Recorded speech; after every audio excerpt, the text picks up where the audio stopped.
standing for just a moment. I'd like to do a moment of silence for Rod Cota, Greg Williams, and Corey Moore, along from the EMS side of the family that we lost over the summer, as well as Dr. Moon from Samaritan Medical Center and Trooper Davis from our law enforcement partners.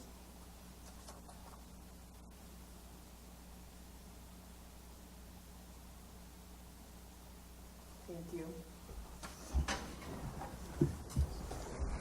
Okay, you should have received the June minutes by email. If there's no discussion, comments, changes, we could have a motion to approve.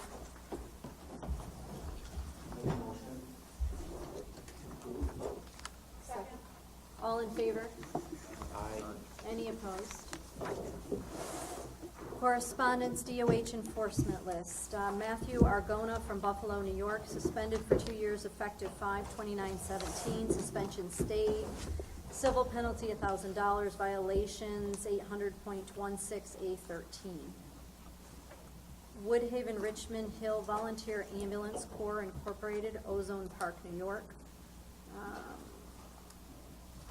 Where is it? Oh, their New York State certification was revoked 8/16/17 for violations 3012, 800.21 F and C. David Manshurov of Brooklyn, New York. His New York State certification was revoked 8/16/17 for violation 800.16A8.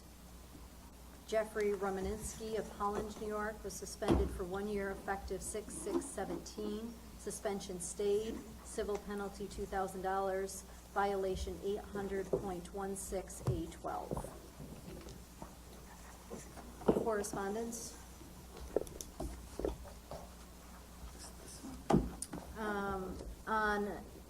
We have notification here that Lewis County General Hospital will be online with the telestroke program midnight 9/6/17, or was 9/6/17. And we have more correspondence that we're going to defer for our program agency report. So moving on to old business, state EMS meetings. Deb? Yes, at the state EMS meetings, everybody hopefully got this, so I'm just going to go over a couple things on it. Lee Burns and the doctors from CMAC met with the Commissioner of Health concerning issues in EMS, having a hard time finding volunteers and paid people to want to choose this profession. They talked about the need to increase Medicaid payments, and they were wondering what the future of EMS is, and taking patients to ERs that could go to other healthcare facilities. And they're looking at a statewide medical director in EMS. And another topic was hospital diversions, of taking resources out of the local service area for long periods of time. In some cases, they say there's no mutual aid available. In medical standards, they redid the BLS protocols. They presented them. People made changes and clarifications on them, and they will be put out to vote in the January meeting. So that is the statewide BLS protocols. They're going to change. It takes a regulatory change, but it was voted on to change the age from becoming an EMT from 18 to 17. And the reason for that is they want students maybe to be able to, or possible providers to be able to take classes in the high schools through BOCES, so that when they get out of school, they will already be able to be in the profession. There are some concerns about 17-year-olds joining ambulance services, labor laws, being able to drive the ambulances, and so that may affect it in some way, but only 2 people voted against it, so it passed for that regulatory change to be made. And when does that become effective, Debbie? won't become effective till the regulatory change, so that could take a while. Oh, the blood product transfer Yes. all over again, transport. But Lee did all of it. She made the changes. She did everything, so. who knows? Depends on how fast it moves through the legislation. Right, right. Any Could be a questions? while. Any questions, anyone? All right, that's the end of Jim's report. Thank you, Deb. Okay, we're going to defer EKG transmission to the program agency report. So, Mark, update on RSI? To my knowledge, we're still waiting on the go-ahead from Rumsco We and the got, taxes. we got so- the taxes. I forwarded that information to him today, and I checked my email, I was hoping to hear back from him. So I'll be putting him in touch with you to schedule the training for the folks. Once we know we're good, then we'll send out an email, see who wants you have to do the training first before you can become the trainer. So we'll get both of those done. But I gave the last piece of the puzzle we got with the taxes and that. I scanned page 990 and sent it to him, so hopefully that gives them what they need. So that's where we're at. Okay, thank you. CME evaluation agencies. Okay, so at the last meeting, there was discussion on how we move forward with credentialing of our CME evaluators, and it was brought forth and discussed at length, putting the onus back onto the agencies. So I went together and I went through and I put together some information which was all sent out to you previously. So they were all drafts. I'm open for discussion, thoughts, things I didn't think about. If you want to do them one at a time, we can start with kind of the agency application. Yeah, we got two of the CME session scheduling forms. I know someone printed it out today. Did I give you the application? No. Oh, well, that probably would have been a key piece of it, but nobody brought that back to me before, Sorry, so I that's just, okay. I looked at them online, because I had some questions on the form. So I think we're going fast enough, we can probably look at that. Can everybody see that? It's behind my back, I can't. Okay, so basically, the thought was that the agency would have to be an advanced level agency, have the appropriate equipment to provide hands-on scenario, agree that each session will be conducted via hands-on scenario, requiring providers to utilize critical thinking, and they must perform the skill as they would in the field, approved by this group. They need to maintain sign-in, sign-out sheets.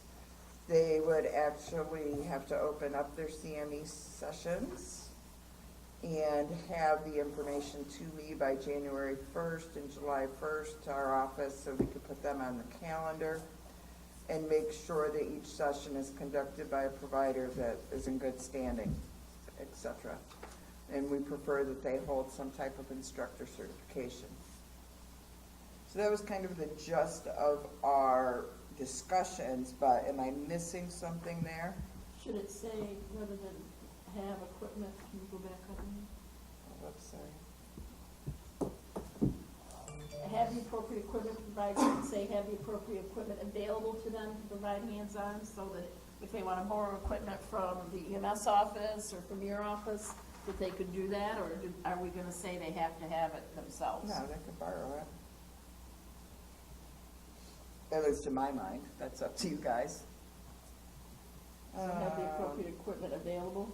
I think by putting the word available in there allows that, so when they're gonna have the session, maybe they don't have the one thing, but they've got an agency or somebody they can borrow it for that session. No, that's good.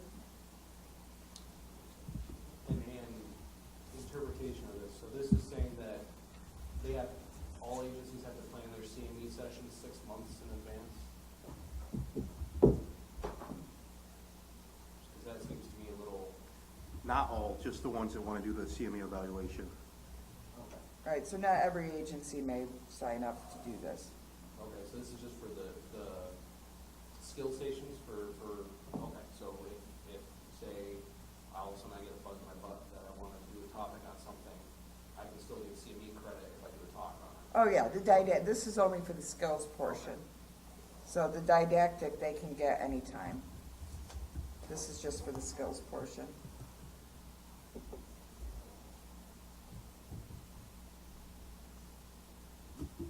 Okay. And just a question, if, say, you're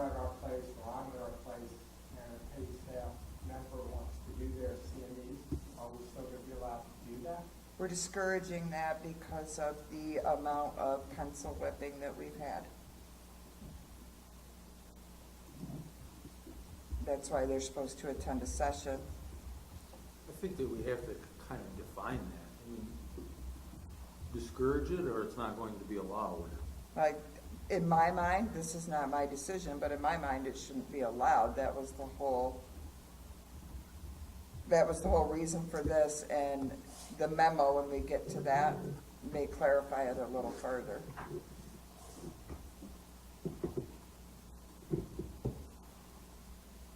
So then it's just the demographics, just a checkbox to have them allow the information to be published on the website, in case somebody has a problem with that. And then there's a required equipment list for AEMT, critical care, you know, that would be the required equipment that they would need to have. But the A&T doesn't need IO, doesn't need needle chest decompression. Right? I believe that, I have to double check, but I believe IO is within their scope of practice. Oh, okay, sorry, on here it says pediatric, I was going by that, never mind, Okay, because they are pediatric. all right. But you're right, they don't do the needle chest decompression.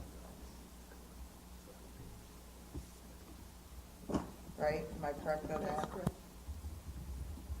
So that can be taken out. I think it's because I had it in there and then, changed the way I presented it. So then the critical care would need all the above. I would have to add, oh, so there it is. That would be able to stay there.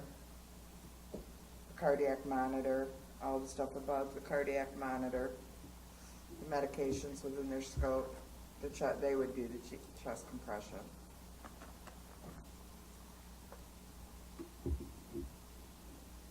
And then the paramedic would need the mannequin, the surgical airway capability, all of the above, plus those, the pediatric intubation mannequin and supplies.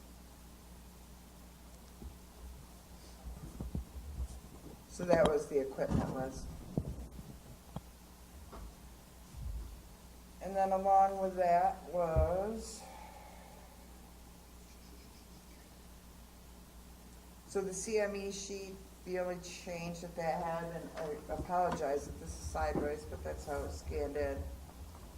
There's a couple other changes in, under pacing, A&Ts don't pace. And A&Ts don't cardiovert. So it needs to say the pace, and then the IO. They never have, and I didn't change anything, so why is that? Has that always been on our CME sheets and nobody's noticed it? Maybe we just haven't had any, probably because we haven't had any people at that level that probably. Well, nobody's- So they just have to, because they just have to do, I think we just need to clarify it. They just have to do the defib and the med administration. And the IV. So I think we just have to further put the levels of care after each And then one. under the second semester, pediatric medical needs to be paramedic and CCM.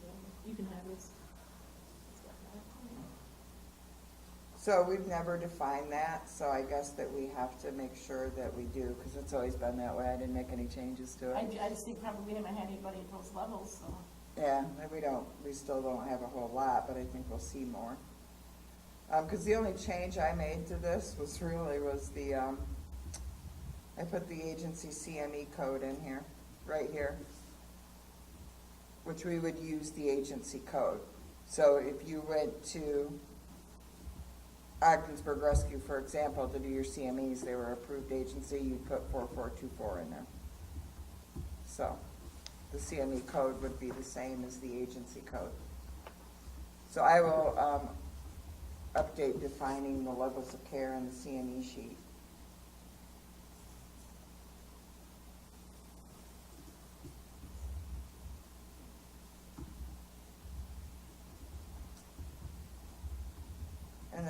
just a form that they could send in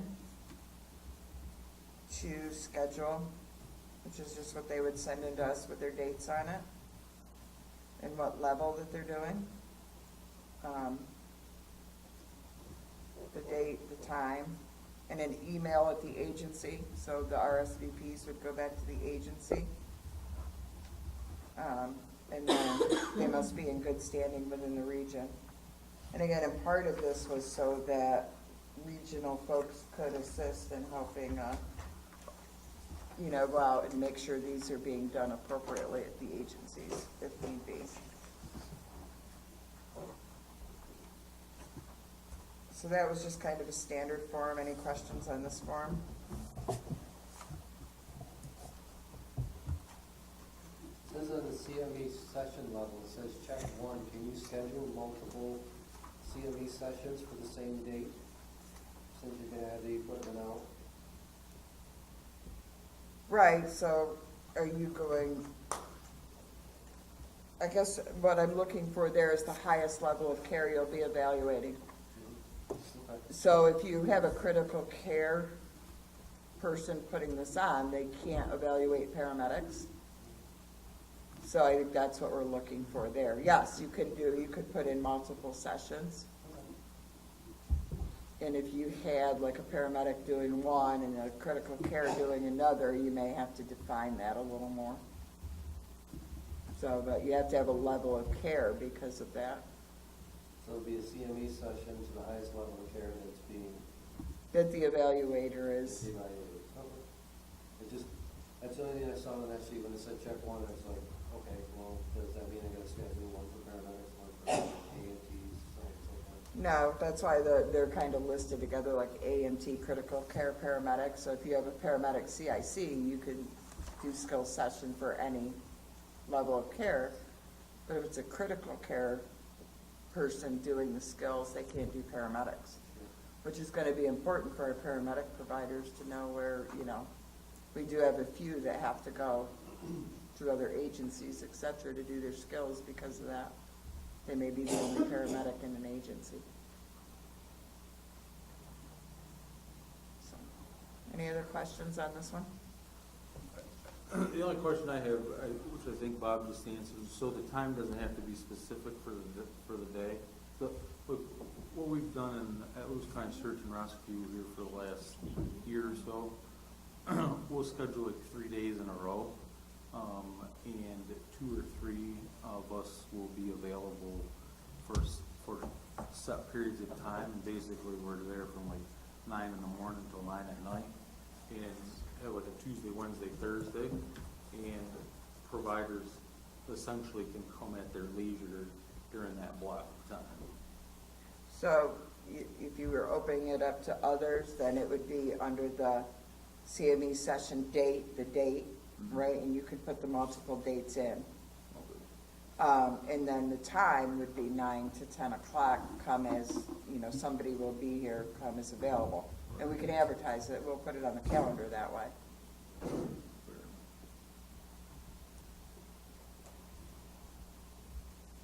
Anything else on that? And so this was the memo that would go out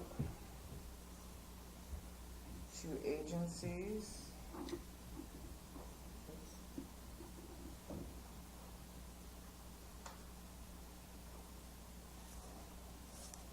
And everybody received this, right? Mhm. So this kind of explains it. And it would go into effect, this semester would be as is. It wouldn't go into effect till the beginning of the year because we felt that it best to start at the beginning of the year. Since they already have the new protocols that rolled out this year. So I would need all agencies to submit applications by the end of this year, and that we have those scheduled and up on the calendar ready to go by the beginning, by January. So it shows where the calendar is on our website. There's a rolling calendar. You can also go to the full calendar. They'll all be posted on there. it is your responsibility as an ALS provider to review the calendar and attend one of the sessions. Sessions will have a limited number of people. Don't wait until last minute, because again, I don't want these sessions to have 30 people, you know, on June 30th, you know. So hopefully trying to get them to get their sessions done sooner. So agencies who would like to be approved as a CME, they complete the application. Again, submit form to schedule sessions October, November, and December of 2017, so we'd have them by the first of the year.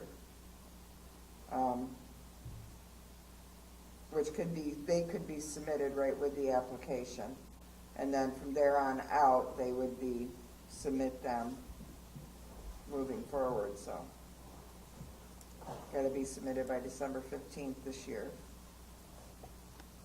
And then moving forward, it would be by January 1st and July 1st. And I would put a link to the form in there when it's posted on the website. CME evaluator duties following an approved CME session. They place the agency code on the provider CME sheet. Have available copies of the CME sheet for the provider. All providers attending the session would have to sign in and out, which I would probably, the one additional thing would be create a sign in and out sheet for everybody to have so they didn't have to worry about it. And Yeah. if somebody already has a training sign in and out sheet, will that be adequate for their current Well- CME training they're using? Or do you want a specific one? I don't know, from that's up Remsco? to you, I don't care. It's up to the group, I don't have a preference either way, I didn't create one, so I believe that's up to the group. I just use what we have. Yeah, it's saying that most agencies that are doing any kind of training already have sign in, sign out sheets. So I just won't develop on that, works for me. I'm okay with that. Complete the, and then, so the providers, or, yep, and then the agency must keep it on record, so if I have a provider that I get, or I see the CME sheet says they did it at a certain agency, I should be able to track back to that agency and they should have that on file. So, the providers need to attend a, and I think I should add the word schedule. Do you think under there attend a scheduled CME session?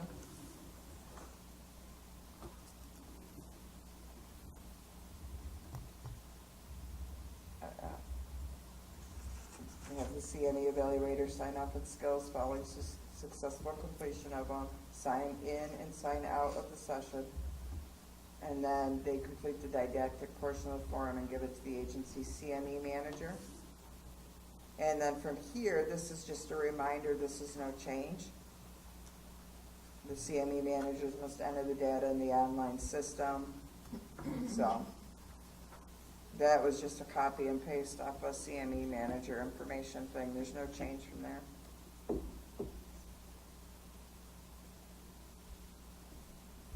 Who's gonna approve the agencies?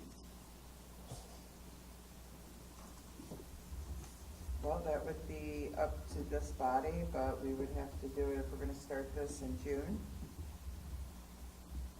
Or, I mean, the beginning of next year, we don't have another meeting, do we? So, February 5th, that's why I was wondering what your thought was, how that's gonna get. that'll be a discussion for you guys, what you guys wanna do with that, or we don't start this until another 6 months. What do you think should have? Or we don't start this at all. It's Well, I up think we need for to vote. do this. I was just doing what I was told. The guidelines are pretty straightforward, the requirements for an agency, so the approval process shouldn't be difficult. I mean, it could be, either you have the equipment and the evaluators or you don't. So, I mean, as long as you're meeting the criteria, I don't see why Ann couldn't approve the agencies, at least at this point. Because the whole point is that, hopefully with some assistance from REMAC and Remsco members, we'll be able to attend some of these and ensure that the regulations are being followed. And the providers are actually doing their skills. So can Ann do provisional approval pending our meeting February 3rd, then we can bring them all forward there. I If would they agree want to with that. start, if they want to start in January. Yeah. With any conflicts being resolved via email, with the county coordinators or with the medical director, I would assume there would be an issue. I make that motion, yeah. You have a second for Second. that? Any further discussion on that piece? Did we have all the discussion that's necessary on the forms themselves? These are drafts, so I'm really, if there's something that is missing, I'm looking for input. And I apologize if that other form didn't go out. I think with the modifications of the CME form itself that was already been discussed, they should be fine. Is that a motion, Dave? Yes. Do we have a second for that? Second. Is there any further discussion? Okay, all in favor? Aye. Any opposed? Okay, what other piece? So let me just confirm, because I want to make sure I got everything. So the second bullet on the application regarding equipment, add the word available. Remove needle chest compression under the equipment list for the mannequins for AEMT.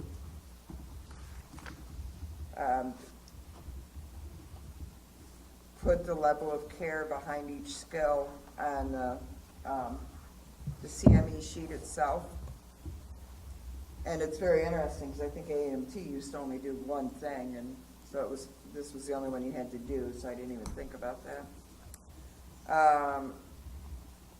And on the letter, add scheduled CME session under the providers, and that I will have ability to provisionally approve these. Is there anything else? Are we gonna wanna ask training and ed committee to work on some scenarios that could be used to do the training, you think? So that we could provide some uniform scenarios for folks, would that be beneficial?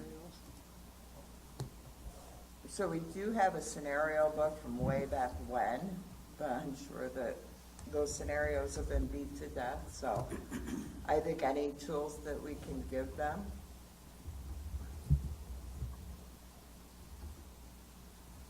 Would that be helpful?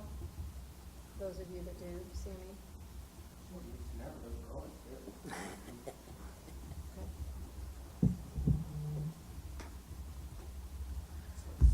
You want training and ed to come up with scenarios about, yes? And I think Ann can give you the old ones that you I think think- probably is oh, the I- starting point, Yeah.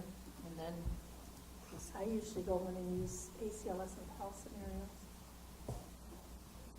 Anybody that's ACLS or PALS instructor, you got tons of pediatric scenarios in, and adult medical. But I'd be more than happy. Does anybody else have anything pertaining to the CME evaluation agencies? My only concern that I'm going to express is as far as our paid staff, that if we cannot do them while they're on duty, we have to make it mandatory for them to show up, which we will have. I understand the whole philosophy behind this, and I completely agree.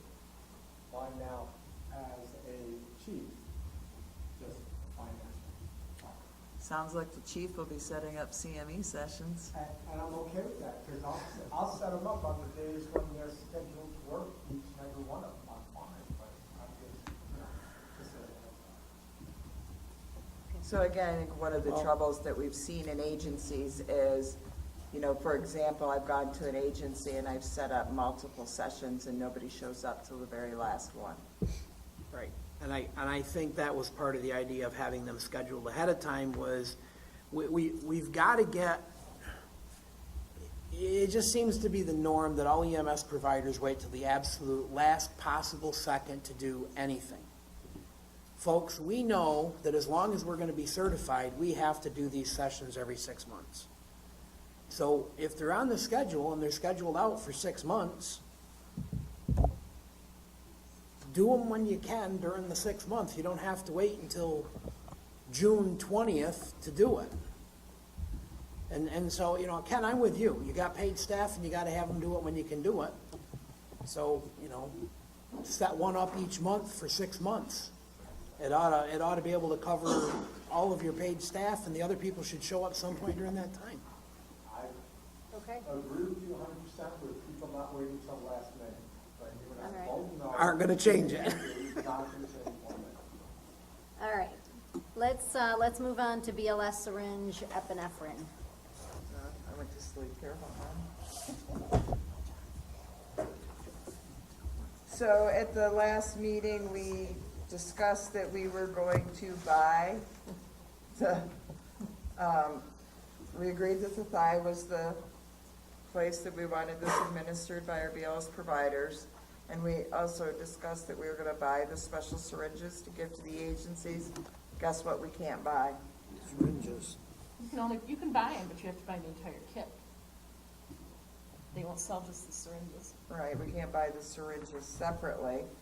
So basically, what I did is like any other adjunct that we have, whether it be albuterol, Narcan, blood glucometry, all of those, I went back to that policy statement. I added BLS syringe epinephrine administration. And again, it refers to the New York State Department of Health DOH policy statement and the protocols, both New York State and the collaborative ones, and that the REMAC recommends the Thigh as preferred site of administration and recommends the agencies to continue to utilize specially marked syringes with A and P on them.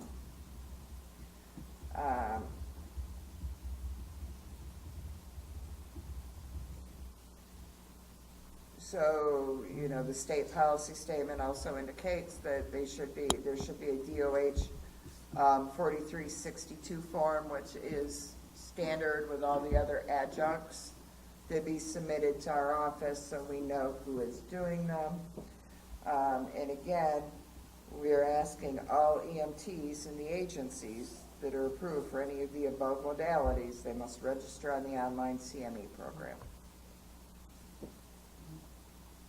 And then I wrote some generic policies that agency could go in and fill in the blank, or edit. It's just a generic policy, and those I had sent all out. I highlighted what I had changed from the Narcan policy. So it talks about, you know, again, the protocols they refer to, the education and credentialing, that they must be trained, and that we recommend that the preferred site is the Thigh. The training should be conducted by a CLI, CIC, NCMS, ALS, CME evaluator, or agency medical director. Annual training should occur. Quality control, that it'll be inspected routinely, documented. And in there is where I put, we recommend the kits that have specially marked adult and pediatric syringes. The oversight is the CQI for the agency. Talks about storage, which is just a reference to medication storage, New York State BEMS, and safety, making sure that they have a Sharps container and that it's disposed of there. And I believe those are the things that are outlined in the DOH policy statement that the agency should have, so. That's what I did in place of being able to buy and supply our folks kits.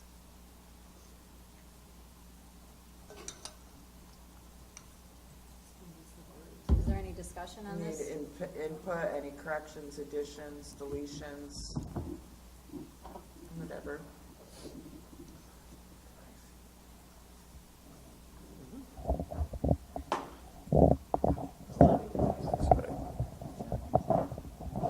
Hi, John Morrissey. Anecdotally, as the Department of Health have heard about that there may be a couple more suppliers coming out with the P&A syringes. But that, the key word in that statement is anecdotally, but we keep hearing that there's gonna be a couple other people coming to the marketplace with that. When that happens, that opens up the potential to go back to the other system. But right now, because it's sole source, that's not in the cards, as you know. But I just thought I'd mention that we are hearing that a couple vendors are starting to come to the market with the other devices. I did reach out to Covidian, because I still do have some contacts from working for 30 years. And they said the market wasn't high enough for them to, they investigated it and aren't gonna. Yeah, there's a company that's doing, specializing in selling syringes to convert adult dosage to pediatric dosages. I've seen it, I saw it out at GEMS this past year, but they are looking at doing it because they do color coding in multiple, and they can do small batches, so we'll see what happens. So if there's not any further discussion on this, I do need a motion for approval for the policy statement. Do we have a second? Second. All in favor? Aye. Any opposed? Okay, any other old business? All right, so we'll move on to program agency report then. Spring fling. Oh, we can No, talk not about, spring yeah, break. we can. Why don't you just go ahead and whatever order you want. I won't. Yeah, we can talk about spring fling, because I don't have it in my, Okay. report. So we did just put out a call for speakers, and I am getting lots of responses to that, so that I decided to do that instead of trying to, so we had a selection that we could look, and I'm hoping to meet with Paul Barter and Debbie over the phone probably this week to discuss, where we're at, what's on the agenda this year for the core contents, and how we can maximize the providers' abilities to get additional core content if needed on Saturday through the programs that we choose to offer. So I think we're going to have a little more focus on what we do on Saturday's program. So. And then Ann and I, on June 29th, went up and met with, what's her name now? Angie at Bonnie Angie Castle. Thompson at Bonnie Castle. We were asked to look at Bonnie Castle. Some REMSCO members wanted us to look to see if we could go back there. So we went up and met. There's just not enough space to do all the classes. That big room is great for the BLS core, but the ALS core will be downstairs in a room that's completely black. The walls are black, the ceiling's black. It has the disco ball, and it's 3 different levels that people would need to sit on to do the training. It's the old Mr. C's for anybody who's familiar. So we did look at it.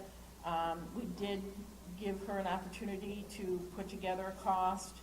I gave her the same stuff that we give Edgewood. So based on last year's figures,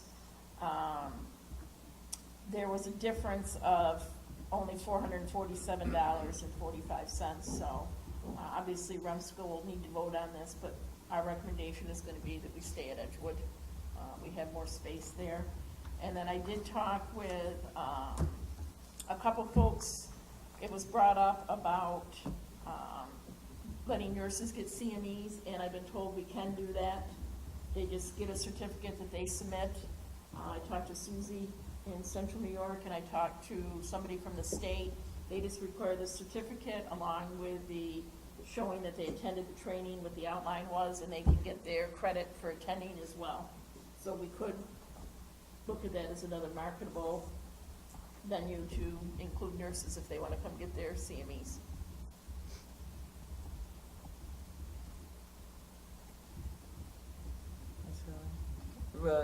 Vital Signs is coming up as usual. I'll update the vendor forms and throw them around down in the vendor room at Vital Signs. So we'll have those out early. So that's it for spring clean. So I also sent another email out to everybody, and some of this is informative. This was just a copy and paste out of that email, so I remembered to talk about it. The only one that I have a question that I would like this group's feeling on is Torlac. There was discussion on putting that back in as a standing order to give agencies a non-opioid pain management medication. We had it as a standing order before. We moved it to, it was quite a few sets of protocols ago. We moved it to medical control order. And then with the collaborative protocols, it's currently there but remains a medical control order. Again, they're having further discussions on this, and I'm certainly looking for input from this group on what they think. Standing order versus keep it a medical control order. Comments? Are there any, in the standing order, it's in the pain control standing order right now? It is not a standing order right now. It is a Med control. med control order. Is there any limitations as to when not to get it? I have to look it up. I believe that there's an age limitation to cut the dose in half. 66 years or 65, I older. believe. 66 or older, 15 milligrams versus. Yeah, I was gonna say, I had to look it up too. Okay, it is, there's limitations, no. Renal failure, stay out. Renal failure plus or minus stay out is greater than 60 pregnancy and active bleeding. I'm a proponent of making, as long as that wording is stable within that marker, it used to be not med control. I think it's a great initiative to decrease opiate use. Was I'd be there, a proponent. was there a reason that it went to a medical control order? I never call cases where it was given to people in renal failure. Yes. Renal insufficiency. Okay. And complaints of the recipient. Yeah, so we had some CQI cases, and then with the ambulances having the opioids on board, and then now we want to move away from using those, so kind of a change in a.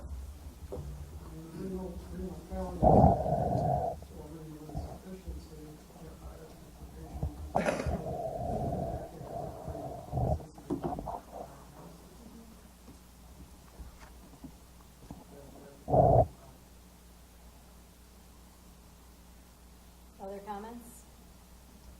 I'd just like to make everybody aware, there's a movement afoot also to look at IV Tylenol.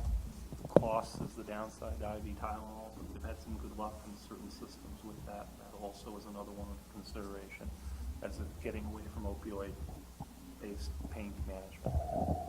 Again, the costs are the biggie there. There's been a couple research papers out that said it's had some very good effect. And just another one of those, oh, by the way. And that may be another one you may want to pitch or not to the collaborative. And that's if they review those things. But again, the cost is the downside of that. That was an email discussion after the meeting that I saw going around, and I wasn't sure where they stood on that. It was just being bounced back and forth right now. Yeah, I think my take of it was the cost was what was, right, it is expensive, there's no question about it. So regarding the Toradol, guys, what do we want to do? Standing order, med control order? Any further discussion on it? Or standing, Standing? as long as the verbiage is in there. The only other category of patients that I don't think is covered in here is someone experiencing pain who has clinical signs of dehydration. So as Dr. Waters said, if you knowingly have a creatinine of 2 and articulate that, you would hold it or half the dose or give morphine. But if you are picking up an 80-year-old who's been having vomiting and diarrhea for 24 to 48 hours, that's not your first go-to drug as you IV fluids. my case of the Toradol being administered to someone in that scenario. And they'll receive, so that would be the only other category of patients that I would add. Are we allowed to manipulate it like this and have? No, this is there'll be further meetings, so this was the Okay, this is just discussion. gathering information. So it'll be approval at, the collaborative protocol meetings, which, I think Dr. Maynard and Sarah, at the point where they're ready to maybe do something with these, they should have a little more formal meeting where they would approve or disapprove these. That's So, the and they other could be recommendation. part of that discussion.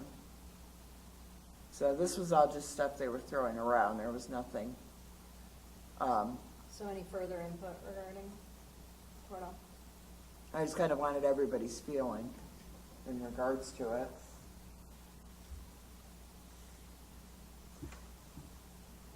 The nitro paste, there was extensive discussion over that again.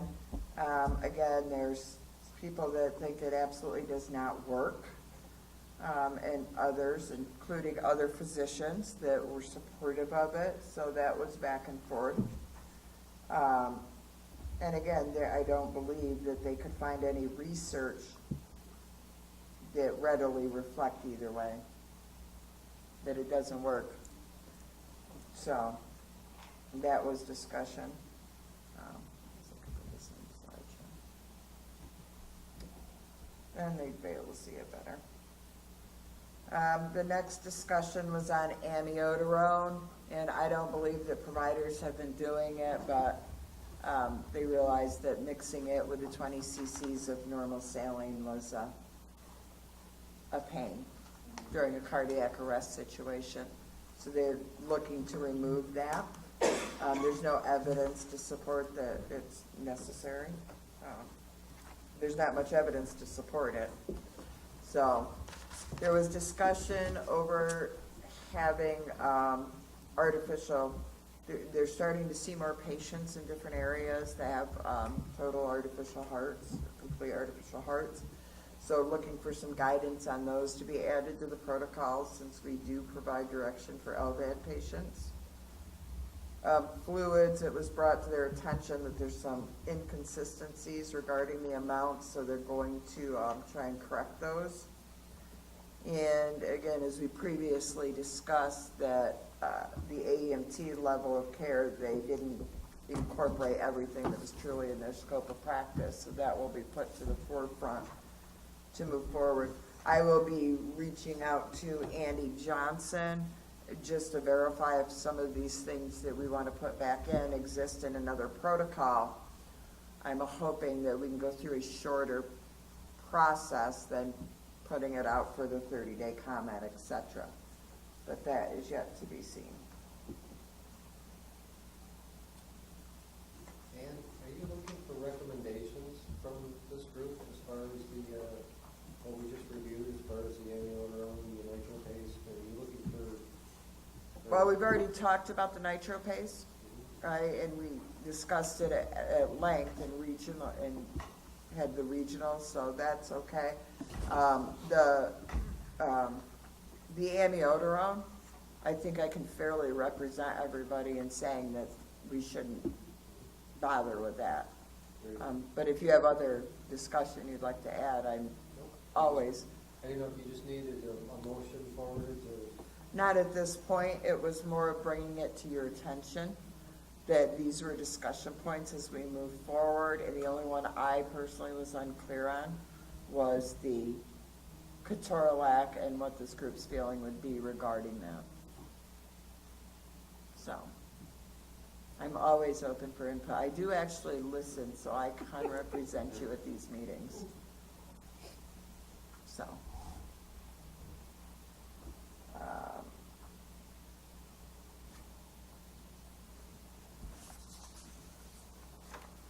So we received correspondence that they have a regional stroke advisory committee now. And some of the goals are up there, to enhance and promote the highest quality of care, stroke care, This is being modeled around the RTAC, the Regional Trauma Advisory Committee, which has become much more active than it ever used to be. So with that said, and this is through SUNY Upstate, each Regional Emergency Medical Advisory Committee will have a seat and represent pre-hospital care. So in my healthcare deliverables as a program agency director, I'm required to go to Regional Trauma Advisory Committee meetings, but we used to have a rep on RTAC. I'm not sure that we do, other than me, have somebody there. The meetings are usually held quarterly, and the RSTAC, the new stroke committee, would meet probably at 10 prior to the noon RTAC. So if we want to appoint a committee member, if you just want me to bring back information, that is this group's decision.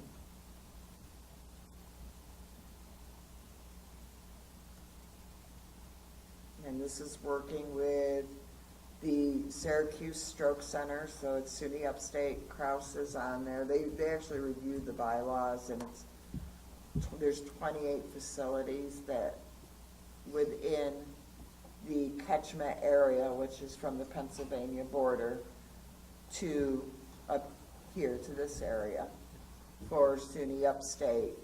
Kraus is represented as well because they are a stroke center. Does anyone have any specific interest?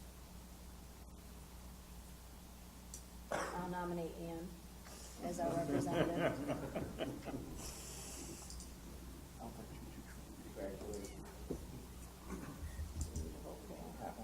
So we need, so I'll make that motion then.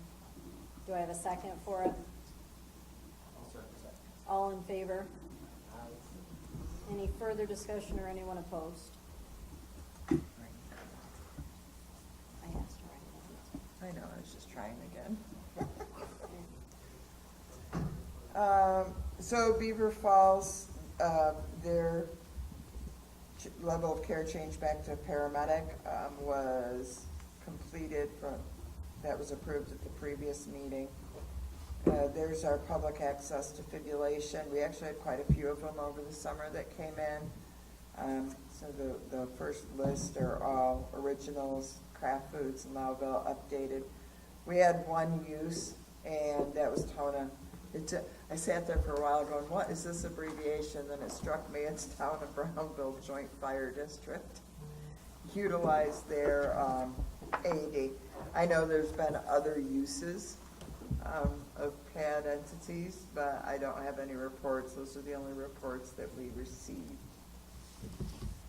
So you have Aspen Dental, Schoenfield Dental, New York State Department of Labor, and Ogdensburg. The first two are in Watertown. Lewis County Agricultural Society, Loudville Farmers Co-op, both in Loudville, and a safety group, state auto dealer, Wait Toyota in Watertown. Regional BLS adjuncts, we received an application for North Lawrence Fire Department BLSFR. They have all the appropriate paperwork. I would entertain a motion to approve them for BLS albuterol. All in favor? Any opposed? And that was the only one I had, a previous approval. We're still waiting for their limited lab from Waddington. Debbie Singleton completed Beaver Falls inspection, which was required prior to them going back to the level of care. Natural Bridge is now live with EPCRs. They're using that Forte IPCR process. Company, we still have a bunch of entities in process. How about, what's Brownville's status? Somebody said they were going down from ALS to BLS. Did they submit paperwork for that? They have not completed their paper, they have not completed, but they have been not actively running ALS calls, but we don't have anything official I have an email from them. They haven't officially surrendered their CON. New York State DOH is aware of it. I guess it's time. Debbie Foltz and I have both worked. We've followed up multiple times. We'd offered them help. But they just got to send the original CON back to the DOH. They need to bring the narcotics safe back to us. My understanding is all their narcotics were turned in and that they have that receipt, but they're supposed to bring me, and we offered to take care of this for them. All they have to do is bring me their original NARC certificate and their CON, and I'll take care of mailing it back to the state. And we just haven't received anything. I'm gonna write them a letter following this meeting. Who's their medical director, do you know? So maybe we can help them help a little bit, nudge it, so that we can. I don't know. I don't know. I did know at one time. I don't remember off the top of my head. Okay. You have my list, right? I have your list. I can You look need it me to up. say something, okay? I The don't know NARCs, if it's me though. the NARCs are secure, we need you. I'll look it up. Jonathan's looking that up. So EPCRs. So if you haven't heard, we're moving to NEMSIS version 3. Currently, the data set that's captured under electronic PCRs is version 2. With this change, or well, actually moving forward from now, any agencies who want to change PCR vendors or are new to being an electronic PCR provider will have to fill out this new form that I'm not going to go to. Anyhow, it's DOH 5136 form. It is on the Bureau of the EMS website, and they will also have to, every agency who's EPCR this will be added to the biannual EMS agency operating certificate renewal package, so you will need to complete it sooner or later. That will allow them to update their EPCR information on a rolling 2-year basis. So if you see something new in your renewal, that's what it is. Again, I may send this out, and if anybody wants to submit it, we'll get it sent in, but then you'll have it done prior to the time your certification packet comes. You'll just have to include a copy of it. So that's one of the changes with the EPCR process. Any questions on that?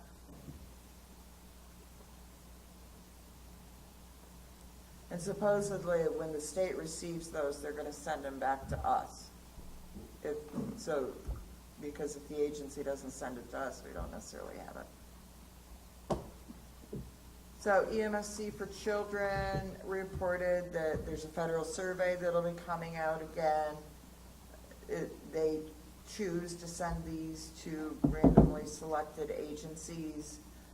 They need an 80% return rate, and we have been asked as program agencies to assist with this.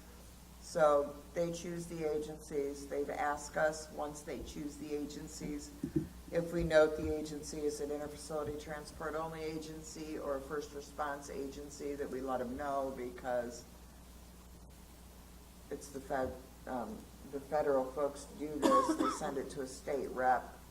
They're going to ask that we send the email out and that we help assist getting agencies to answer it and ensure that they have the most up-to-date information for them. Because, correct me if I'm wrong, Ann, but if they don't get those back, they lose funding. This is prep.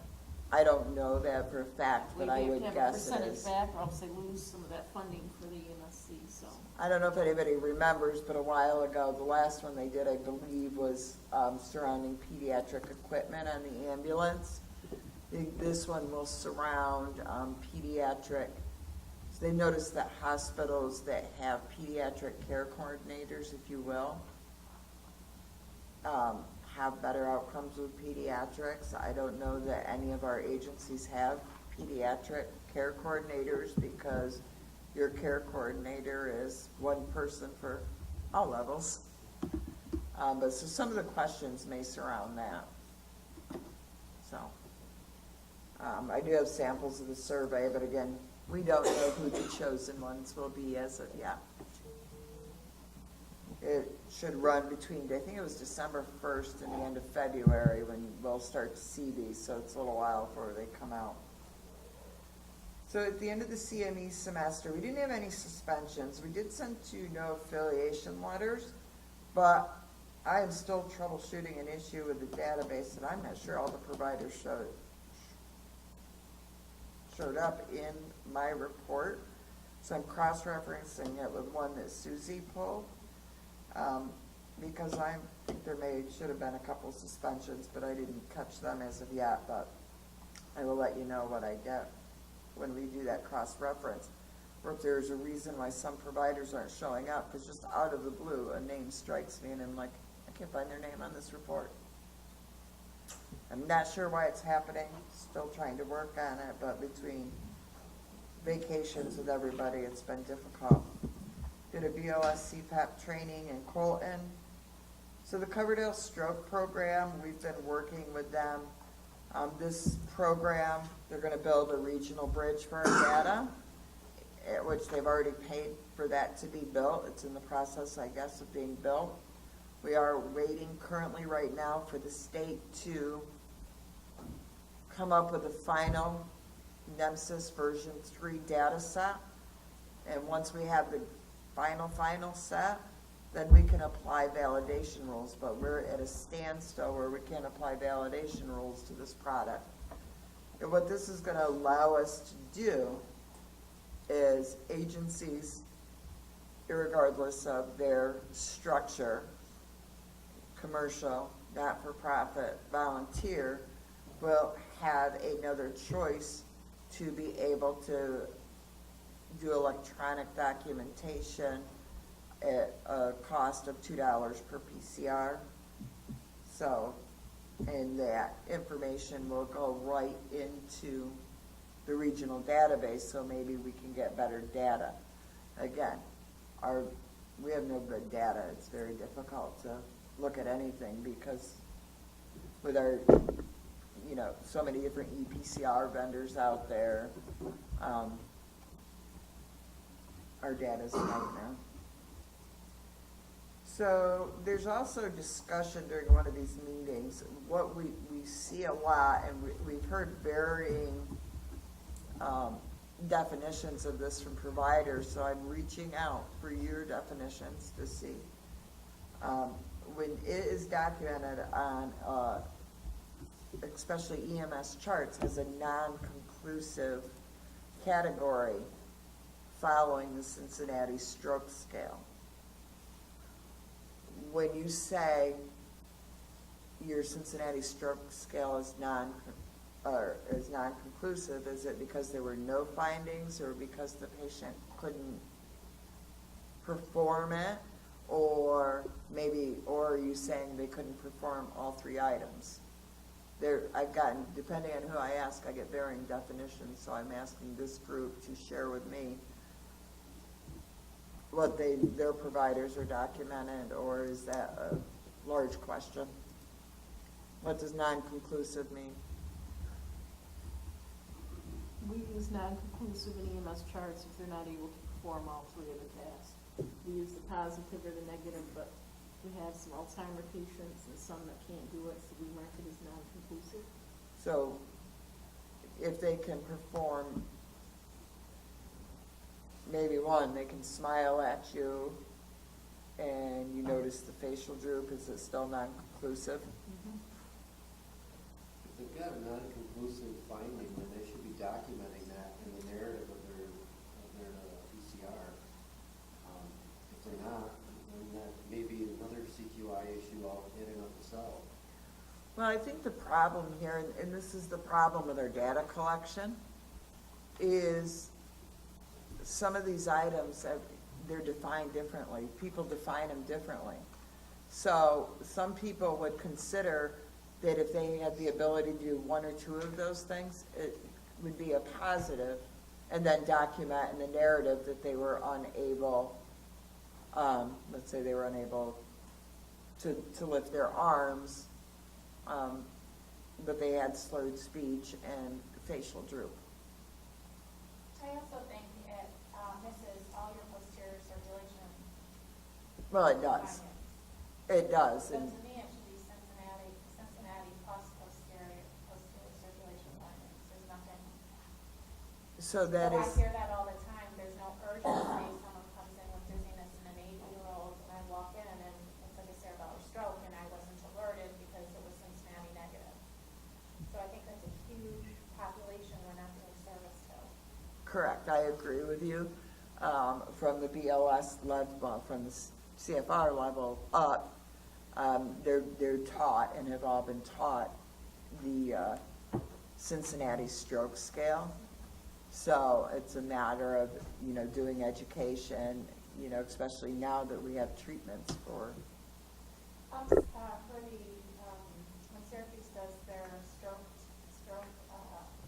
conferences, audits, they have literature, a card that has both the Cincinnati and the posterior signs and circulation, so people can wear it in the badge. Maybe that's something we can get them to deliver to us because they're our primary stroke center. And they had those, Yeah. I believe they had those at Spring Fling. Wonderful. And I believe they've got them printed quite in large quantities, then I think if you give a call, they probably would be more We than probably willing get to- some more. Yeah, and maybe do a mailing out to services and say, please hand out to people. But yes, it's a cool, I carry one on mine when I work, because it's a good reminder for me. And we've had them do talks at the last 2 Spring Flings regarding that, so we are working on getting the information out. But I just found that to be an interesting discussion, and this is where our data is, so wasn't a stroke, wasn't it a stroke, or, unfortunately, the stuff that's in a narrative, we don't see on the other end, because unless you're using drop-down boxes, that narrative, like, we don't see the narrative in the New York State EMS bridge. I'm hoping that may change for this regional bridge, but I'm not 100% sure. So that's the other problem. I can pull stats and tell you how many times a medication has been administered, but it's only going to capture for those number of patients that are EPCR and that are documenting their medication administrations appropriately, and we have found a couple that are not using drop-down boxes because it's easier to write it in the narrative. So the one thing, if you can take home to your agencies and as you're out and about, make sure that when they're using the electronic documentation, they're utilizing their drop-down boxes that capture that data, because I think that's important, is how we proceed as a region. So again, back to the multiple reasons why doing the other CQI stuff and getting the data. Can I offer that a couple of my other regions have started to actually do that as a focus QA piece? That, to say, yes, it's documented in the narrative, but please put it in the searchable fields to figure that out. And it was amazing how their data cleaned up quite a bit with a few pushes of that out under regional QA. That was a thought. Yes, no, we definitely need to do something different with our data. So the STEMI program, this kind of gives you an update. We've gotten all the equipment out there except for Messina, correct? Yep, Messina's is the only stuff in the office. They're the only agency that we have yet to give the equipment to. We're still waiting on some paperwork from some agencies and the hospitals, Samaritan, Carthage, Clifton, Fine, and Messina. They have theirs up that was tested successfully. River Hospital is working on theirs. Governor, Claxton, Hepburn, Canton, Potsdam, and Lewis County General are in process. I did have to look at the grant proposal that was put in 20, I believe it was the end of 2014. like starting in 2015. And there was a lot of agencies that were listed that changed their level of care with the narcotic requirement coming out, so there's some extra funding. There was not ever a baseline established, so once we get these up and running, we need somebody who can do some more training and be able to do the CQI portion of that, so I'll be looking to contract with somebody. And right now, we're in the process of identifying kind of what that would look like and what their responsibilities are, and kind of putting feelers out for somebody who'd be interested in doing that on a part-time basis. So, or it won't even be part-time, it would be, I don't know what it'll be yet, I'm thinking a couple hours, 2 or 3 a week maybe, if that. So, but anytime you spend grant funds, you have to get an amendment on how you spend them.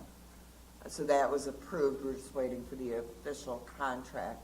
And it also will approve if folks are having problems with the installation, that we can contract with somebody and actually pay them to go help the agents, go advise the agency. They're not gonna actually do the installation, but they will go walk them through it. So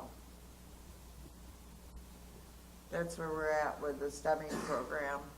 And it was an extended another year because I need to show some data. I think one of the biggest things is there's going to be a lot of other uses for this once it's up and running, hopefully. So, questions on that? And the drug shortages, we received approval from DOH to utilize the extended drug dates issued by the FDA that went out earlier this summer, so it's just a point. I hear sporadic agencies are getting shipments here and there. So,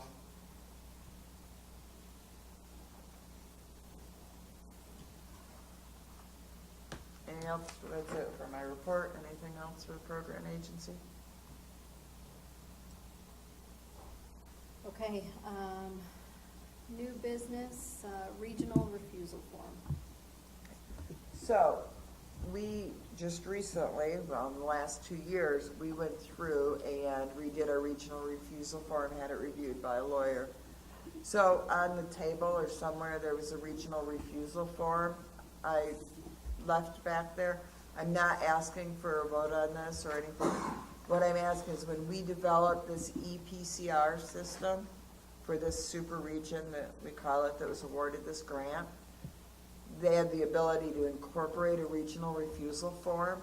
The other regions use that form that's out there.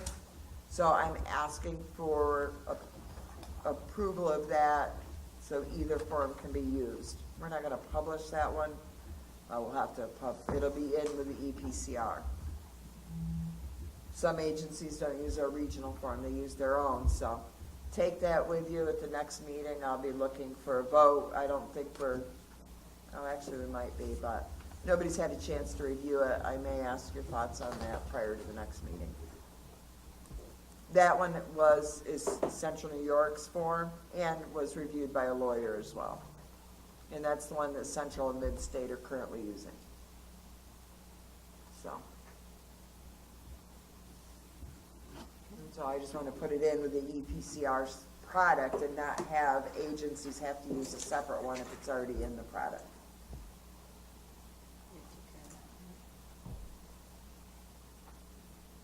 Yep. Okay. Any other new business? So the BLS albuterol form, disregard that. We already updated that. I found it after I did the agenda. Okay, so we do have CQI following REMAC, and there is an educational training meeting at 6, so please review the educational packets. And if there's nothing further, I need a motion to adjourn, please. I have new business. Oh, sorry, Matt. If you don't mind. With the new protocols that have come out, there are some new medications that our region has not been exposed, has not had the ability to use, specifically fentanyl and ketamine. And a couple of my squads are interested in obtaining these medications, and I have been working with the Samaritan Medical Center pharmacist to release the medications to us.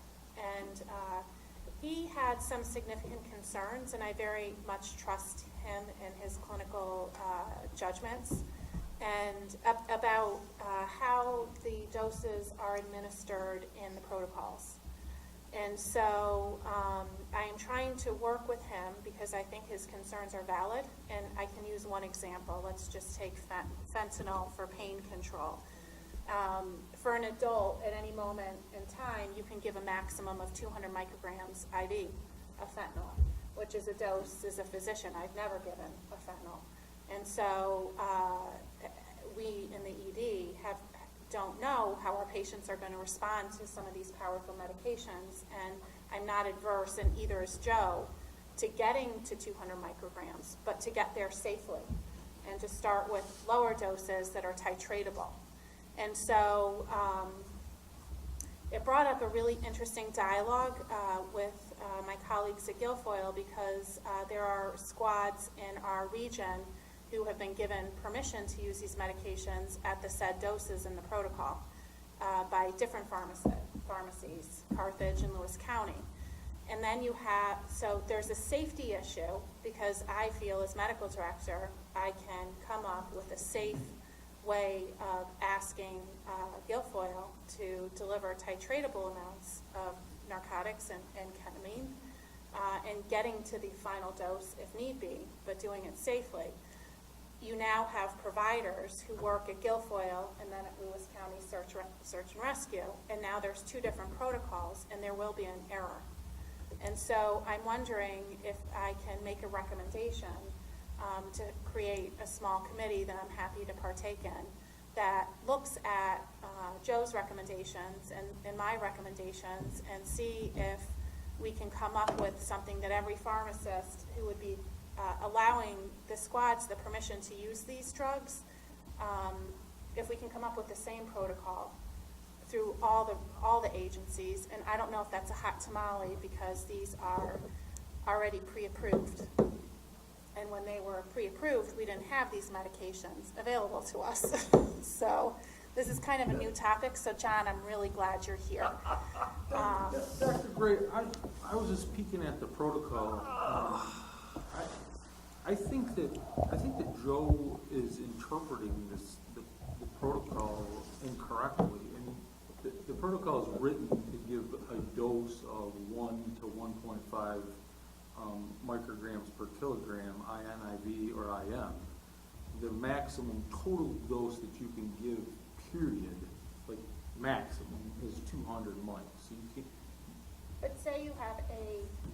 So you can never give 200 mics at once. Sure you can. With our patient population, with 1.5 mics per kilo, with our patient population, you betcha. I guess. And so it's the larger patients, and how well do I am so. I mean, the education. I mean, I know the education piece. I personally taught the education piece in Lewis County, and our general rule, well, it's not hard and fast, but the way it was taught is don't give more than 50 mics at a time. That's what I want. That was our education piece. Look, don't. But that's not how it's written. You know, three doses of 50 is much better than 150. Yes, and so that's not how it's written. And so now you have there's someone at Guilfoyle that works both places. I think they're great drugs to be available for certain patient populations in our area, and particularly for interfacility transports of certain populations, but I think it needs to be done safely. And I think it would be safer for all our providers if we can agree to a reasonable approach. And I'm about 25 to 50 mics at a shot, and just repeat it at certain intervals after. So I think that this is a bigger conversation than for this REMAC, Sarah. And so I was wondering if after hearing John's input, because maybe my Yeah, I mean, if comments we were are agreeable, irrelevant. how does that work when we have protocols? Is that separate? All right. Do we have separate policy statements, So- or how does that work? Well, I have a, see, here becomes one of the, sticky points in some of this, for lack of a better way to say this. As an example, I had a REMAC that wanted to make more standing orders for medications for critical cares because they felt the critical cares didn't get enough standing orders. So that created quite a furor in that one of the things the REMAC agreed to is you either use them as a whole or you don't use them at all. And that was part of the sign-off that was done with the collaborative group as a condition of participation. Because there was a fear of people going out and kind of re-customizing them, and then that kind of defeats the whole purpose of having the standardized protocols. And I will tell you that that was quite a fun couple of phone calls. So that's how it is now? Like, Sarah signed off saying if we use We them? agreed to the collaborative protocols as a region. Right, and you agreed to not modify them. But don't we already have modifications? Nope. Not that I'm aware of. well, we submitted them to the, remember, we did those policy statements for Different the intermediate stuff, well, AMT stuff, and then we were told we couldn't do that, so now we're working on pushing them through the collaboratives. Yes, we did create the policy statements, But you didn't change the base document. but we're working on changing the Well, I base. understand, and there's a process to do that. Right, and But- we will take this discussion offline. But with that said, my suggestion for this issue would be educational, and maybe the committee create education that we can easily require all agencies do. We have an agency in St. Lawrence County that does not carry morphine, they only carry fentanyl. And that was approved by the Bureau of EMS and the pharmacy and the all the powers that have to approve it. So, your thought process is form a committee to come up with, We do education and then, educational materials rolled out to all squads interested in doing this. yep, and that we, so all narcotic administrations, if you have an agency that has narcotics as a medical director, you should be looking at those PCRs, each and every one of them, when a narcotic is administered. So, they require full medical director, CQI. Just so I understand the issue, I'm looking at the adult pain management right now, okay? And what it's saying, fentanyl 50 micrograms slow IV push. What you're looking for is a more progressive dosing?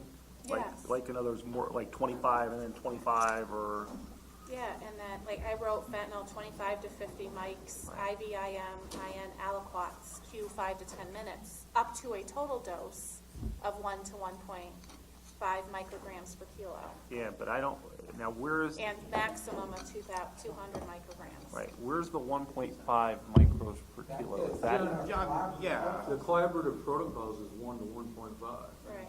well then why am I, what am I looking Are you at? on the old one, John? Am I in the old one maybe?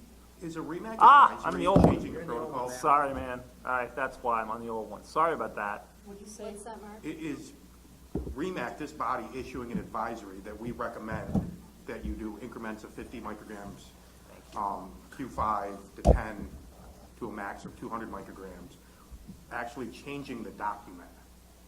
It's not. Because I we're just, don't think it is. because we're It's just issuing an getting- advisory. That this is Right. what we think, we're not changing the protocol, we're saying that we think as a I'd be body kosher with that. that you should do 50 microgram per, or 50 microgram increments Q. Right, an advisory with some education, yeah.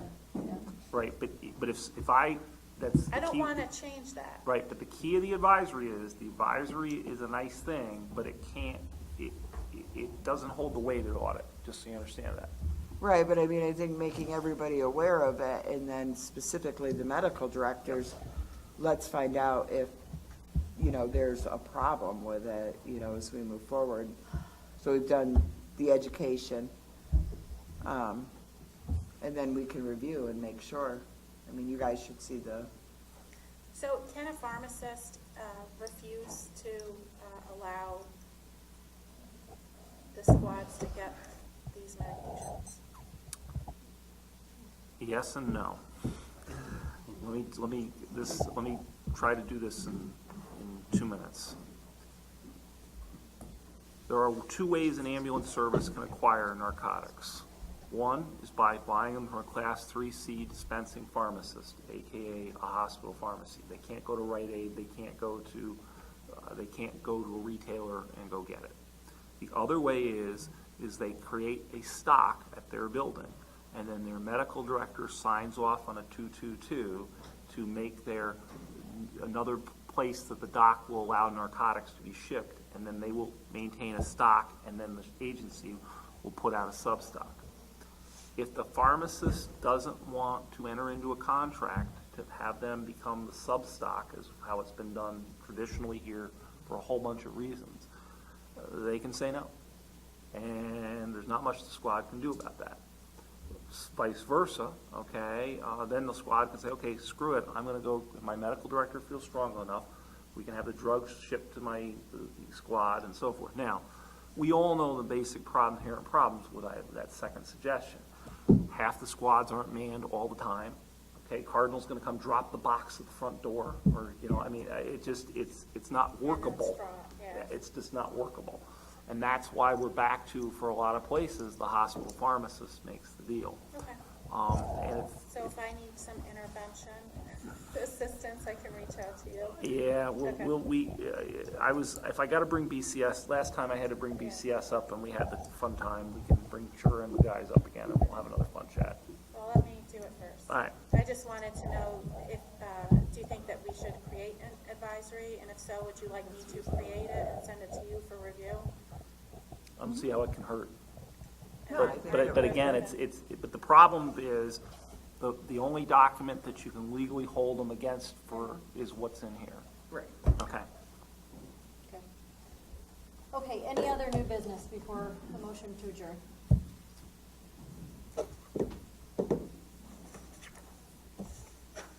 No? Okay. I make a motion to adjourn.